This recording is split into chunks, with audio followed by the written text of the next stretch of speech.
Again. So let's continue our discussion of ionic compounds, and now that we know how to correctly predict the formula for an ionic compound, especially if we're talking about an ionic compound between a main group metal and a main group nonmetal, now let's talk a little bit about how ionic compounds are named. So main group cations, so metal ions, are always named exactly like the element they're formed from. So sodium plus is called the sodium ion. So we just call it sodium in the name of the ionic compound. So you guys all know the name for NaCl. That's sodium chloride.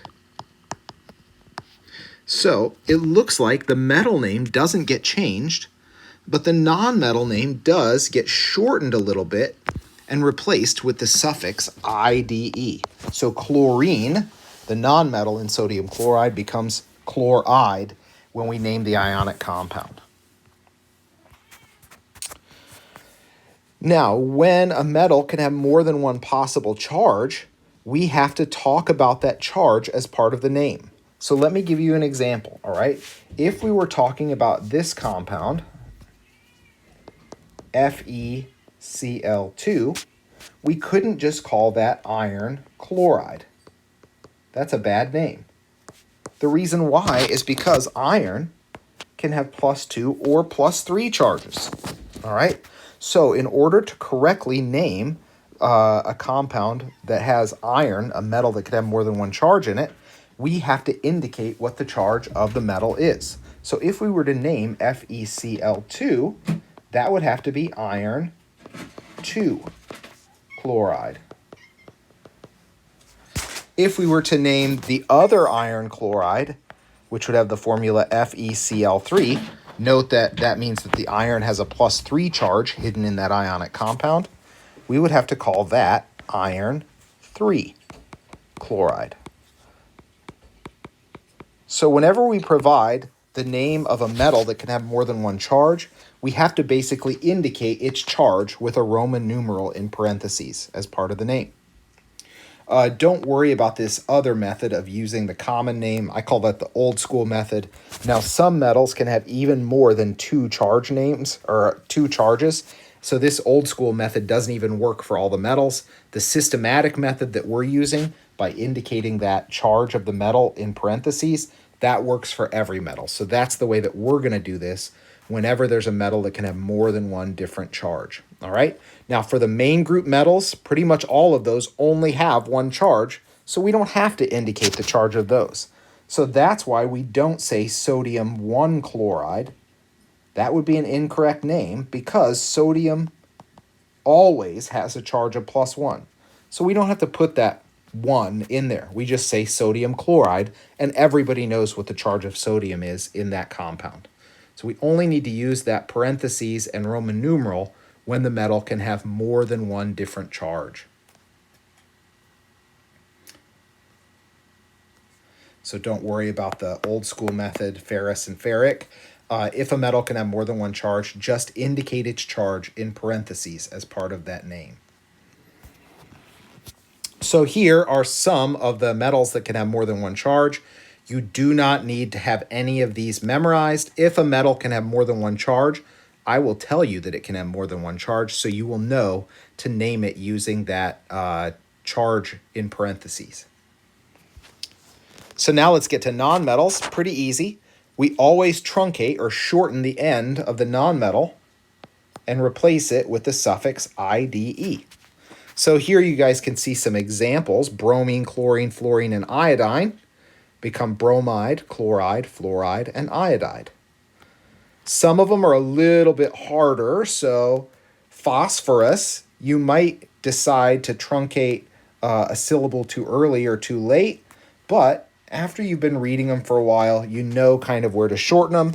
So as long as you truncate the end of that nonmetal name and replace it with IDE, then you're going to be close enough for us right now. All right, sulfur becomes sulfide, phosphorus becomes phosphide. And finally, we put the name of the cation and the anion together. All right, you don't have to specify how many ions we have of each type. We know the charges of each of those ions. That's what's going to tell us the correct formula.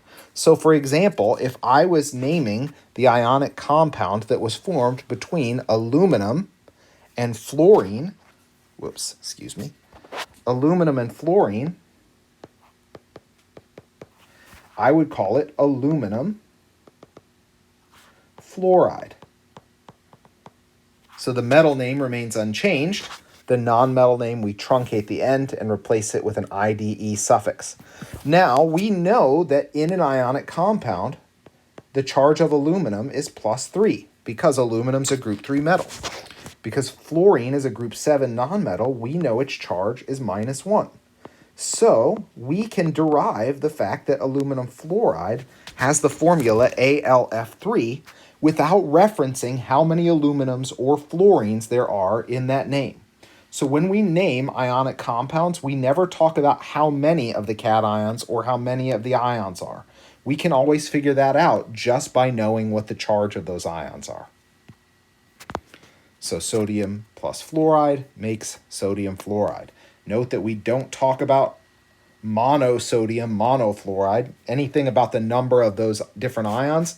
We just name the metal, and then we name the shortened version of the nonmetal with an "ide" suffix. So magnesium plus chlorine makes magnesium chloride. Note that even though there are 2 chlorines in there, we don't say anything about that because we can derive that formula just by knowing that magnesium is a +2 and that chlorine is a -1. And we have to charge balance to make an ionic compound. So really quick, let's do an example where we name a compound of a metal with a variable charge. So if CuCl2 was the compound that we wanted to give the name of, I would give you the example that copper could have more than one possible charge. All right? So in this case, we have to figure out what its charge is. If we know that each of those chlorines is a -1, and there are 2 of them,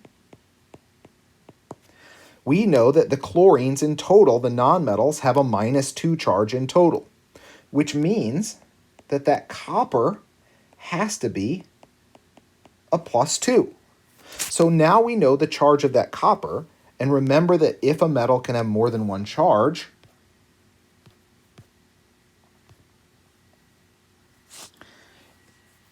so basically the rest of the slide was telling you what I just told you, that because there are 2 Cl minuses, we know that copper has to be a +2.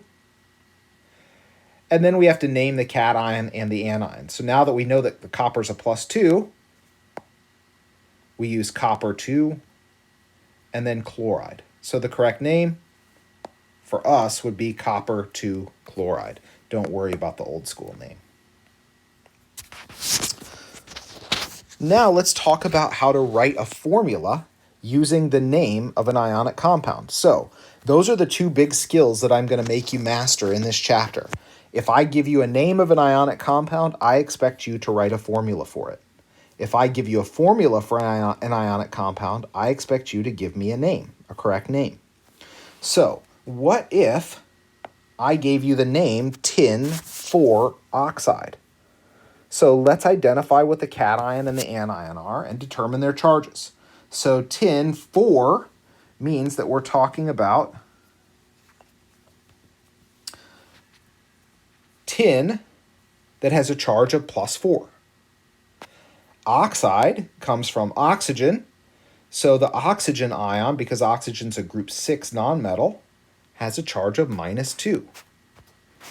Now, how would we have to put those 2 things together in order to balance our charges? If we put 2 of those oxides together with the tin 4+, that should give us a charge balance.